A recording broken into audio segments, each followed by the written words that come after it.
आज महाराज ध्रुव जी वृंदावन के मधुवन में नारद जी के द्वारा यह मंत्र सुन करके ओम नमो भगवते वासुदेवाय का जप किया। यह प्रसंग बहुत बड़ा है। बंधुओं जप करते रहे, फल फूलों का, फलों का, पानी का, सबका त्याग करके इतना तप किया। एक पैर के अंगूठे के ऊपर खड़े होकर के जब जब किया तो सारी धरती हिल गई, धरती डोल गई। भगवान विष्णु को पता चला, पता किया कि क्या हो रहा है। उन्होंने कहा कि यहाँ पर ध्रुव जी महाराज तपस्या कर रहे हैं। भगवान स्वयं पधारे, ध्रुव जी महाराज को देखा, अपने संग को कपोल पर लगाया, ध्रुव जी चेतन हो गए। चाहो क्या चाहते हो? बोले महाराज सब कुछ मिल गया। परमात्मा को प्राप्त करने पर जाओ ध्रुव, तुम 36,000 वर्ष राज करना, इसके बाद परम पद पर विराजमान हो जाना। भगवान ने आशीर्वाद दिया। ध्रुव जी महाराज जब लौटे, इधर नारद जी ने उनके पिताजी को सब समाचार सुना दिया था। आज वो समय आया, ध्रुव जी महाराज तपस्या करने के बाद घर लौटे। उस गांव में महाराज उत्तम उत्तम प्रकार के दीपक, फल फूल लेकर के सुनीति के साथ, रानी के साथ सभी नारियां खड़ी हो गई, ध्रुव जी का स्वागत किया। ध्रुव जी घर लौट कर आए। समय आया, पिताजी वन में तपस्या करने के लिए चले गए। छोटा भाई था उत्तम, उसकी शादी नहीं हुई। एक दिन शिकार खेलने के लिए गया, जंगल में यक्षों ने मार दिया। पता चला कि यक्षों ने मार दिया। ध्रुव जी महाराज क्रोधित हो गए, धनुष बाण लेकर के यक्षों पर चढ़ाई की। बहुत प्रकार से युद्ध हुआ। उस युद्ध में यक्षों का नाश होना तय था। तब तक महाराज मनु जी ने देखा कि मनु माने बाबा ध्रुव जी के, ध्रुव के पिताजी उत्तानपाद के पिताजी मनु ने देखा कि बेटा नाती अनर्थ कर रहा है। स्वयं मनु आए, ध्रुव को समझाया, बेटा संसार में मारने से कीर्ति नहीं होती है। तितिक्षया करुणया मैत्रिया, अरे करुणा मैत्री तितिक्षया, ये सब जीवन में होना चाहिए। समत्वेन समभाव होना चाहिए। महाराज पिता के समझाने पर ध्रुव जी महाराज ने जो यक्षों के पति कुबेर थे उनसे प्रार्थना की। कुबेर ने आशीर्वाद दिया, जाओ ध्रुव, तुम्हें ध्रुवलोक की प्राप्ति होगी। 36,000 वर्ष राज करके ध्रुव जी महाराज ने सोचा कि अब संसार सागर को त्याग देना चाहिए। वन में जाकर के सुंदर सा जप तप किया। समय आ गया जाने का। ऊपर से विमान आया। ध्रुव जी महाराज विमान पर जैसे चढ़ने को हुए तो मृत्यु देवता ने हाथ जोड़े, बोले महाराज संसार के लोग कहेंगे कि हमें तो मौत ले जाती है, लेकिन बड़े बड़े लोग तो अपने आप चले जाते हैं, हमारा मान करो। तो मृत्यु के सर पर लात रख करके ध्रुव जी महाराज उस विमान में बैठ गए, जो विमान साक्षात विष्णु का आया था। विमान जैसे ऊपर गया, ध्रुव जी को चिंता हुई, मेरी माता सुनीति कहाँ है? पार्षदों ने कहा, देखो जो अगला विमान जा रहा है ऊपर वाला, उसमें तुम्हारी माता विराजमान है। महाराज उत्तम ध्रुवलोक की प्राप्ति हुई। ध्रुव के महाराज सप्तर्षियों के बीच में ध्रुव जी ने अपना ध्रुव मंडल में निवास बनाया। ध्रुव महाराज का वंश जब आगे बढ़ा तो ध्रुव जी महाराज के वंश में एक राजा बैन हुए, अनाचारी, अत्याचारी, पापी, दुराचारी, भ्रष्टाचारी। अंग का पुत्र जो बैन हुआ, बैन ने सर्व अनर्थ किए संसार में। संतों को सताना, ब्राह्मणों को सताना, देवियों के चरित्र का हनन करना। इतना बड़ा बैन पापी हुआ कि महाराज अत्याचार से राजा अंग ने तो गृह त्याग दिया, इसके साथ रहना उचित नहीं है। बैन नास्तिक हो गया, ऋषियों के पास गया, ऋषियों ने हुंकार भरते हुए राजा बैन को हुंकार भरी बैन मर गया। संतान कैसे चले? बैन के शरीर का मंथन किया, उससे निषाद की उत्पत्ति हुई, वो काला पुरुष। निषाद के बाद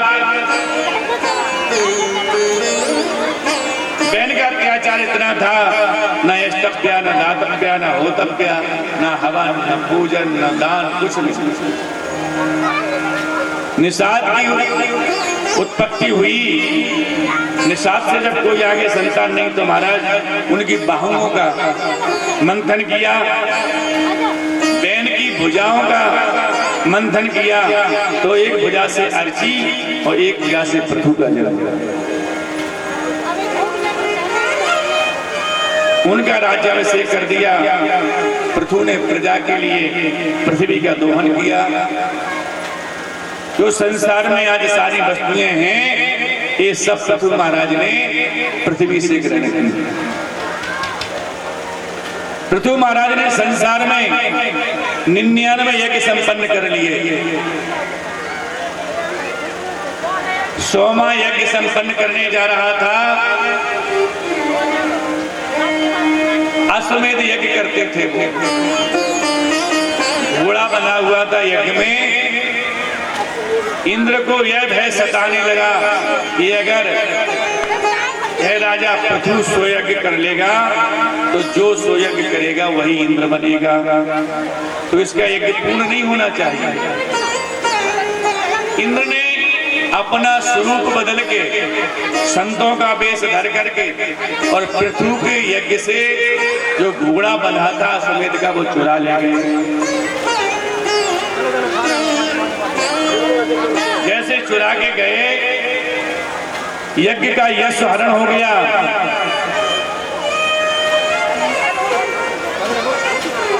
पृथु पुत्र ने देखा कि यज्ञ का घोड़ा हरण हो गया, वो जाकर के उस घोड़े को लाए। एक बार, 2 बार इंद्र ने हरण किया, 2 बार घोड़ा वापस लाए। पृथु ने भगवान से कहा कि प्रभु ये 100वां यज्ञ पूर्ण होने नहीं देगा। इंद्र को भय सताने लगता है किसी भी व्यक्ति को कि हमसे कोई आगे ना बढ़ जाए। भगवान ने कहा चिंता मत करो पृथु, तुम्हारे 99 यज्ञ में ही तुम इंद्र बनोगे। भगवान ने इंद्र और पृथु की परस्पर मित्रता करा दी। प्रजा के लिए पृथु ने सनत सनंदन सरस कुमार इत्यादि से संसार के सारे भक्ति के प्रसंगों को सुना।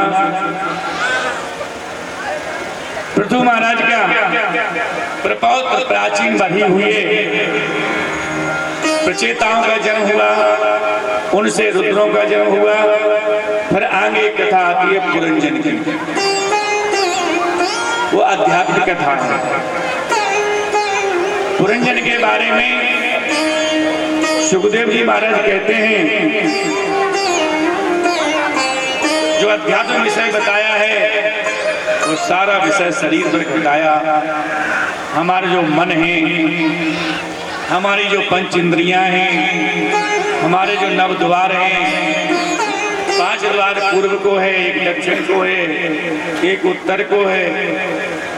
ये सारे द्वारों का जो वर्णन किया, ये सब जो है अध्यात्म का विषय, सब कुछ सुखदेव जी महाराज ने और पुरंजन नाम का उपाख्यान सुना करके बता दिया। प्रचेताओं की कथा सुनाने के बाद दक्ष का प्रसंग आता है और दक्ष के प्रसंग के आगे जो आप अभी तक सुनते आ रहे हैं, यह प्रसंग राजा उत्तानपाद के थे। उनके बड़े भाई है प्रियव्रत। सुखदेव जी कहते हैं कि प्रियव्रत जी जो संतत चली उसको सुने।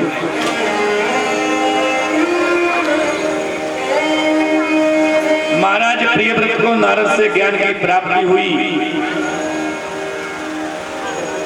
प्रियव्रत बहुत बड़े भक्त हुए। उनके आगे जो संतान हुए तो प्रियव्रत की जो संतान प्रथम हुई आग्नेय, आग्नेय संतान हुई। उनके 9 पुत्र हुए। 9 पुत्र होने के बाद नाभि हुई और नाभि से एक ऋषभदेव हुए। ऋषभदेव नाम के पुत्र हुए। सूत जी कहते हैं कि ऋषभदेव जी परमहंस गति को प्राप्त करने वाले थे। ऋषभदेव का दिव्य विग्रह बगलाग्नि में त्रोहित हुआ। ऋषभदेव की कथा के बारे में बताते हैं, गंडकी की नदी के किनारे संध्योपासन कर रहे थे। उसी समय एक हिरणी जो गर्भवती थी जल पीने के लिए गंडकी नदी में आई। एक शेर ने दहाड़ लगा दी। शेर की दहाड़ सुन करके वो हिरणी का बच्चा हिरणी के पेट से निकल के गंडकी नदी में गिर गया। हिरणी तो गंडकी नदी को पार कर गई, जाकर के एक पर्वत की कंदरा में घुस करके मर गई।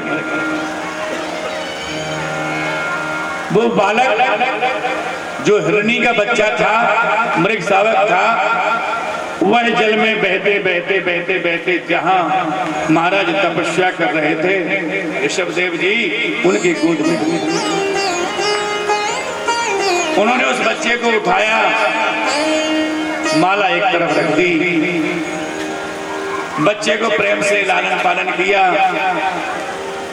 दूसरी जगह से दूध लेकर के उसको दूध पिला पिला के तृण घास खिला खिला करके उसे लालन पालन किया। जब बड़ा हो गया, उछलने कूदने लगा बच्चा, महाराज ऋषभदेव भी उसके साथ वैसे करने लगे। जीवन उस मृगा के साथ बिताया। जब ऋषभदेव मरने लगे तो अंत में मति ठीक होना चाहिए। मरते समय भगवान नारायण का ध्यान रहे तो नारायण की प्राप्ति होती है। ऋषभदेव को मृग का ध्यान रहा तो दूसरे जन्म में मृग हो गए। मृगा की योनि प्राप्त करने के बाद भी सब कुछ ध्यान रहा, वो योनि भी त्याग ली। योनि त्यागने के बाद उनका तीसरा जन्म अंगिरा गोत्र में हुआ। ब्राह्मण कुल में भरत के नाम से उनका जन्म होता है। परमहंस त्यागी, घर से निकल के जंगलों में घूमना। महाराज जंगलों में घूम रहे थे, उसी समय चोरी करने वाले जो लोग होते हैं वो शंकर जी का स्थान या देवी जी के स्थान पर कुछ न कुछ बोलते हैं। एक चोर मंडल था, चोर मंडल ने भद्रकाली के यहाँ यह बोला कि हम किसी नर बलि करेंगे आपको देवी जी, हमारे कामना की सिद्धि होना चाहिए। देवी जी को नर बलि देने के लिए चोरों ने देखा कोई मिले तो महाराज वो भरत जी जो जंगल में आत्माराम विचरण कर रहे थे मिल गए। भरत को बढ़िया रस्से से पकड़ कर लाए और जहां देवी के दरवाजे पर बलिदान करना था उस खम्भे से बांध दिया। देवी जी का पूजन किया। आप तो बुरा न लगे तो एक बात बताएं, हमारे यहाँ एक प्रचलन है कि महाराज हमें बच्चा ने हुए थे तो हमने देवी जी के पास एक बधुआ बोल दो तो सो बकरा को बलिदान कर भेजा जाते हो। देवी के द्वारे बकरा ले बकरे को ले जाते हैं, बड़े उत्साह मनाते हैं। देवी जी के सामने बकरे का पूजन करते हैं। जब बकरा प्रसन्न ना हो तो उसके ऊपर पानी छिड़कते हैं, ऊपर तो जब फरोरू आ जाए पानी भी छिड़कते हैं। जब फरोरू नहीं आती है उसके कान में भरते हैं पानी। जब कान में पानी भरोगे फिर तो वो सिर हिलाएगा, और जैसे कान में पानी भरा सिर हिलाया तो जितने लोग बैठे रहते वो कहते आप तो मैया ले ले।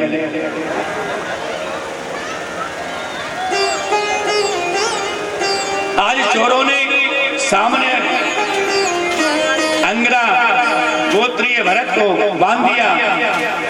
भरत जी प्रसन्न, न उन्हें मरने का भय न जिंदा रहने का सुख।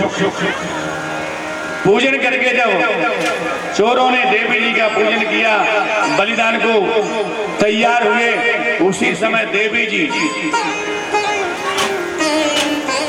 आई और जिससे बलिदान होना था भरत का, उसी खड़ को लेकर के जितने चोर थे सबको मार दिया, उसको विमुक्त कर दिया। भरत जी फिर घूमने लगे। इसलिए बंधुओं, भरत जी को भी मां ने मुक्ति दे दी। लोग कहते हैं बलिदान से अच्छा होता है। बलिदान न सिंह के होते सुना। आपने कभी देखा कि कोई शेर को पकड़ के ले जाए और देवी के दरबार में गला काट दे? एक बार शेर को कोई काट के दिखाए तब मानेंगे कि ये बहुत अच्छे लोग हैं। इनकी माता विनती सुनती है, संतान बकरों से चलती है। बलिदान न सिंह के होते सुना, बल देवी पे बकरे चढ़ाए गए और टेढ़े पेड़ों को ना काटा कभी, और सीधे प्यारे चलाए गए। सर्प को दूध पिलायो सदा और लाखों बंदर नचाए गए। बलधारी का बाका हुआ न कभी, बलहीन सदा ही सताए। संसार में परेशानी गरीबों को है। संसार में गरीब का कोई नहीं है, उसे गरीबी से अकेले निपटना पड़ता है। तो अगर कोई है तो वो है दीनबंधु परमात्मा। परमात्मा के अलावा कोई नहीं है। आज किसी गरीब पर कोई विपदा पड़ जाए, अमीर के पास पहुंचता है, महाराज हमें 4000 रुपए की जरूरत है। वो कहता है कि आदमी का जमीन है कि नहीं? कोई सोना चांदी घर में पड़ा है कि नहीं? तब तो मिल जाएंगे। और अगर ये दोनों चीजें तुम्हारे पास नहीं है तो जाओ किसी और को देखना। लेकिन संसार में वो परमात्मा जब जब दीनबंधु दिया करता है उन गरीबों पर। धनी के धनवान होते हैं और बली के बलवान होते हैं, और जिसका कोई नहीं होता उसी के भगवान। वो तो दीनबंधु है, दीनों के ऊपर दया करता है। आज भरत के ऊपर दया करके स्वयं काली ने भरत को छोड़ दिया, जाओ। इसलिए जीव हत्या करने से कहीं सुख शांति नहीं होती। ये प्रथाएं हैं, प्रथाओं जैसी थी वैसी निभाओ ना। कान काट के देवी को प्रसन्न कर दो, बकरे को छोड़ दो। नहीं महाराज, वो तो परसा है ना। जहां तक विधान है वहां तक ही श्रेष्ठ होता है। महाराज देवी ने बलिदान से रक्षा की। जड़ भरत जा रहे थे, छोड़ दिया, आगे चले गए। एक राजा रघुगण अपने देश से आ रहे थे। उनकी पालकी में 4 कहार लगना थे, 3 तो थे, एक बीमार पड़ गया। कहां से मिले? तब तक इन भरत को देखा, हट्टे कट्टे थे कि इन्हीं को लगा लो, उन्हें लगा लिया। वो तो इतने संत थे कि चींटी दिख जाए तो पैर नहीं रखते, उठा के आगे रखते थे। पालकी में लगे, आगे लगे थे, चींटी दिखे तो वो उछके और आगे पैर धरे। रघुगण ने विचार किया, इतना मोटा ताजा है फिर भी इस डोली को हिलाता है। वो तो चींटी और जीवों को बचा के चलते थे। महाराज इतना बड़ा संवाद हुआ जड़ भरत का रघुगण के साथ। सारा ज्ञान का निचोड़ रघुगण को जड़ भरत जी ने बताया। ऐसे ज्ञानी भरत के आगे हवा टवियों का वर्णन होता है। जम्बू द्वीप जिसमें हम रहते हैं, सारे द्वीपों का भू भुवा स्वा महाजना तपा सत्यम। 7 लोग ऊपर, तल अतल वितल सुतल तलातल महातल रसातल पाताल, 7 नीचे। सुखदेव जी ने संपूर्ण वर्णन कर दिया। वर्णन करने के बाद शेषनाग की जो स्थिति है, सूर्य चंद्रमा बुध मंगल गुरु शनि, इनकी स्थिति को भी बताया। पापियों को क्या दंड देना चाहिए, क्या दंड होते हैं, नरकों की स्थिति को भी बताया। आगे जाके कहते हैं सुखदेव कि नरक से तो एक पापी जाते जाते बचा। कौन बचा? कान तुजा तुजा श्रेष्ठा दासी पति रजा मिला। कंडौज क्षेत्र का रहने वाला एक ब्राह्मण दासी पति था। ब्राह्मण भगवान की पूजा करने रोज जाता था, वेद को जानने वाला। लेकिन एक दिन मंदिर से लौट रहा था, किसी पर पुरुष को वैश्या के साथ रमण करते हुए देखा। वैदिक ब्राह्मण का मन बदल गया और वैश्या को घर में रह करके उसे पत्नी बना लिया। अजामिल नाम का ब्राह्मण श्रेष्ठ था, लेकिन सत्संग से खराब हुआ। आदमी का संग बिगड़ जाए तो सब कुछ बिगड़ जाए। जिस व्यक्ति की कोई संपत्ति लेना हो, संपत्ति लेने से वो नष्ट नहीं हो सकता। जैसे समूल नष्ट करना हो, उसके बच्चों की संस्कार बिगड़ जाए वो पूरा नष्ट हो जाए। अजामिल आज ब्राह्मण से वैश्यागमन करने वाला बन गया, संसर्ग दोष लग गया। महाराज अपने जीवन में उसने बहुत संतानें पैदा की, 9 संतानें हो चुकी। सब लोग कहने लगे वो तो बड़ा भक्त है, बड़ा भक्त है। एक दिन की बात कि अजामिल के गांव में कहीं से 4-6 संत पधारे। संतों ने कहा भैया कहीं भोजन मिलेगा। तो गांव के इतने चतुर लोग होते हैं, उल्टी बात करते हैं, इतने होशियार होते हैं, कुछ बताओ। एक गांव का बच्चा गुरुजी के आश्रम में पढ़ने गया। उसने सोचा मैं अकेला क्या पढ़ूंगा, किसी मित्र को भी साथ में ले लूं। तो दोनों गए मित्र बन करके गुरुजी के आश्रम में पढ़ने लगे। खूब पढ़ते थे, खेलते थे, लेकिन होशियार नहीं थे। गुरुजी सालिग्राम जी की पूजा कर रहे थे। पहले वाले शिष्य से कहा बेटा एक तुलसी का पत्ता तोड़ कर ला।